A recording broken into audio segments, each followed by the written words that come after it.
Don't young lay like the kick like karate. Don't wanna be with J Money serving it. What I'm gonna do is pretty much give you guys a history of Futuristic Swag, how it came about, the height of Futuristic Swag, and pretty much why it died down, and then just my thoughts on the resurgence of Futuristic Swag. Trap music history expert A.R. Shaw. A.R. Shaw. A.R. Shaw. A.R. Shaw. A.R. Shaw. A.R. Shaw, author of Trap History, Atlantic Culture, and the Global Impact of Trap Music. Welcome back to the channel. This is A.R. Shaw. I am the author of the book Trap History, Atlanta Culture, and the Global Impact of Trap Music. Check out the book. Also, like, subscribe, leave a comment. Let's definitely have a dialogue on some of the subjects that we talk about, especially one that we're going to talk about today that is really close to home. Native love Atlanta culture. And today we're going to get into kind of a renaissance of a past subgenre that's making a comeback recently. Let's get right into it. So Young LA, of course, Atlanta rapper who pretty much came to fame around 2008, 2009, recently was on a podcast. The podcast was Boss Talk 101. And there's this one clip from that podcast that has gone viral and has become like this TikTok sensation. I want you guys to check out this clip. Pack extra sloppy. Don't I love my vegetable, the extra cheese and broccoli.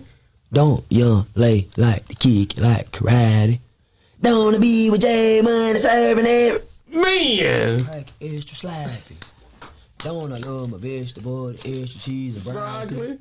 Don't young lay like the kick like karate. Don't wanna be with J Money serving everybody. Man! Pack extra sloppy. Don't I love my vegetable, the extra cheese and broccoli. Don't young lay like the kick like karate. Don't wanna be with J Money serving it. Pack extra sloppy. Don't I love my vegetable, the extra cheese and broccoli. Don't young lay like the kick like karate. Don't wanna be with J Money serving it. Alright, so as you can see from those clips, a lot of people that are participating in this viral trend, holding up the money as pretty much mimicking Young LA. A lot of these people weren't even right. They were kids when this song came out in 2008 and pretty much gained steam in 2009. But it's taken on a life of its own. And so what I'm gonna do is pretty much give you guys a history of Futuristic Swag, how it came about, the height of Futuristic Swag, and pretty much why it died down, and then just my thoughts on the resurgence of Futuristic Swag. Now, I talk about a lot of this, that what I'm going to say in my book, Trap History, so definitely check out Trap History, Atlanta Culture, and the Global Impact of Trap Music.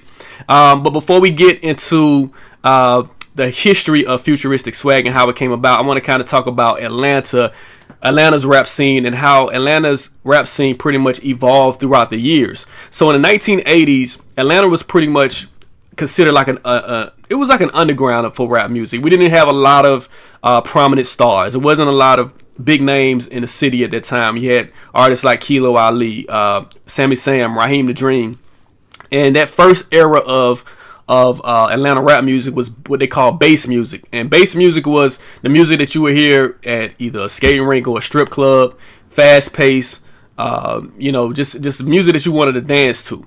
Now in the 90s, of course, things evolve. We get Outkast, the Dungeon Family era, Outkast, Goody Mob, and I don't want to leave out Jermaine Dupri and his impact in the early 90s and what he did with Criss Cross.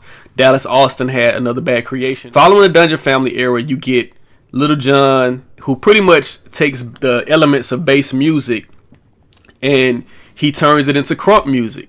And crunk music becomes this major thing in terms of what it's like to party in Atlanta, in an Atlanta club. And at that time you had clubs like 112, 559, the Silver Fox. These were all clubs in the I guess late 90s, early 2000s that pretty much resonated, and Atlanta's party scene became something that was big, and Lil Jon was ahead of that with crunk music. Following crunk music, you had the Snap era. And Snap era, of course, we had to dance with it, lean with it, rock with it. T-Pain, he said, snap your fingers, do your step. You can do it all by yourself. That was the Snap music era.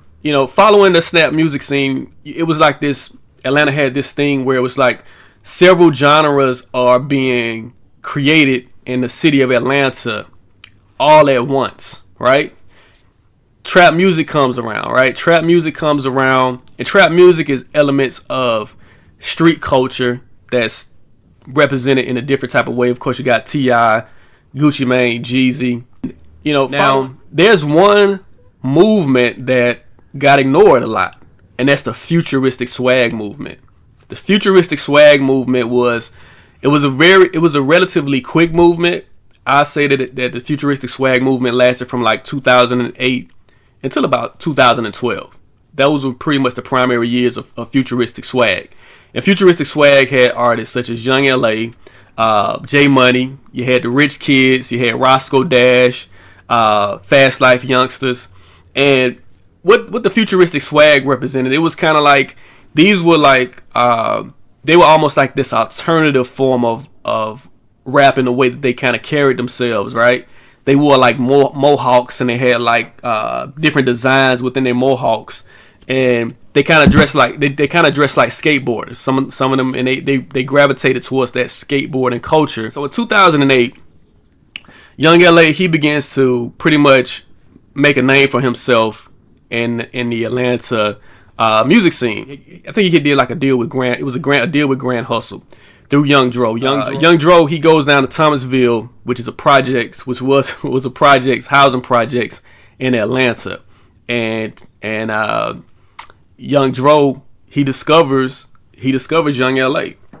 Young L.A., he gets on the song, he creates Ain't I, and T.I. and Young Dro, they get on the song. They hop on the song, and that pretty much takes the futuristic swag era to another level. Whereas you have T.I., who was pretty much in 2008, 2009, T.I. was at the height of his career in terms of being a rap artist. He was probably one of the most dominant artists pretty much in the country at that time, if not the most dominant artist in the country. You can argue that. Of course, it was like Lil Wayne. You had different artists out, but T.I. was probably top 3 or top 5 during 2008, 2009. And so that futuristic swag era, I think, it was something that kind of showed that Atlanta had different styles, that Atlanta could do different things, and people were just being creative and just coming up with different styles and ways to kind of present music in a different way. And it was something that wasn't happening in any other city in America. Like, no other city was creating subgenres of music as fast as Atlanta was creating these subgenres of music. And futuristic swag was one of those genres of music that pretty much gravitated and pretty much made people pay attention.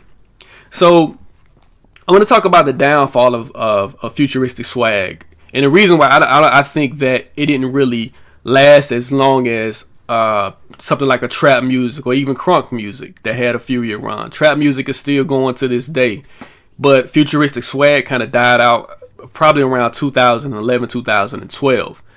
Now, we got to think about what was happening in that era and who was coming up in that era. And so, of course, with the futuristic swag, with the futuristic swag era, you had artists who were creating great songs. Unfortunately, they didn't create great projects, right? And so, when you talk about a Young L.A., a J Money, Roscoe Dash, Rich Kids, Fast Life Youngsters, they all had great songs, right? They had songs that if you played them in the club, if you played them wherever you were at, skating rinks or whatever you were at, that people would go crazy, right? But a lot of those artists, they didn't have a significant project that would say, okay, this is the signature album from Futuristic Swag. I don't think there was a signature album. There's a lot of great songs, but there isn't a significant album. And you think about what was happening at that time. So around that time, 2011, 2012, 2013, you get the rise of Young Thug, who did some songs with Rich Kid, which is interesting. But Young Thug comes out. You have the Migos, you have Future, and then a few years later, 21 Savage comes out. So the difference between the artists that were doing futuristic swag and what was happening with Young Thug, Migos, Future, and 21 Savage, they gravitated towards trap music, and they kind of redefined trap music, and they created great projects. And so Migos, they created a great project. Young Thug created great project, not just songs but great bodies of work. Future, another artist who created a great body of work. Also 21 Savage, they created great bodies of work. And so I think that was the difference between that futuristic swag era and the era that kind of redefined trap music. That was the Migos, Young Thug, Future, and 21 Savage. Those artists created not just songs, but they created projects that they were signature to a sound. And I think that was the reason why you didn't see Futuristic Swag last as long as this new era of trap music. But you know, we're seeing a comeback, and I think you know, what we're seeing now with this viral trend of Young LA holding the money. What we're seeing now is they were actually futuristic. They were actually thinking ahead of the game. They were actually creating a sound and movements that could actually last beyond just a few years. All of it, they didn't really have great albums. They had, like I said, they had great songs. And think about the Fast Life Youngsters and the Fast Life Youngsters and how swag surfing has pretty much become mainstream. And they played swag surfing at the Super Bowl. Pretty much every NFL team plays it. Every NBA team plays it. Like I say, swag surfing has become, something of its own, and it's gone to another level.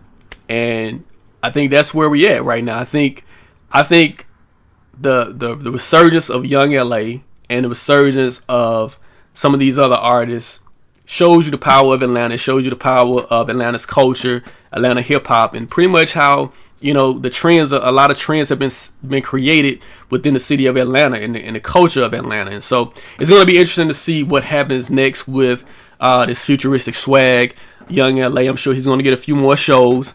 But like I say, this all has occurred within the past few weeks of this trend of Ain't I and Young LA, the resurgence of Futuristic Swag. And so take a moment, definitely go back and listen to some Rich Kids, listen to some Young LA, listen to some J Money, Fast Life Youngsters. Definitely check out their music because they represent a time of Atlanta that was fun for everybody. It was a time that we all just had fun. It was a moment where you could just party, and it wasn't really about anything too deep, too heavy. And so yeah, I definitely appreciate those moments. Again, I am A.R. Shaw, the author of the book Trap History, Atlanta Culture, and the Global Impact of Trap Music. Definitely check out the book, like, subscribe, leave a comment, let me know what you think.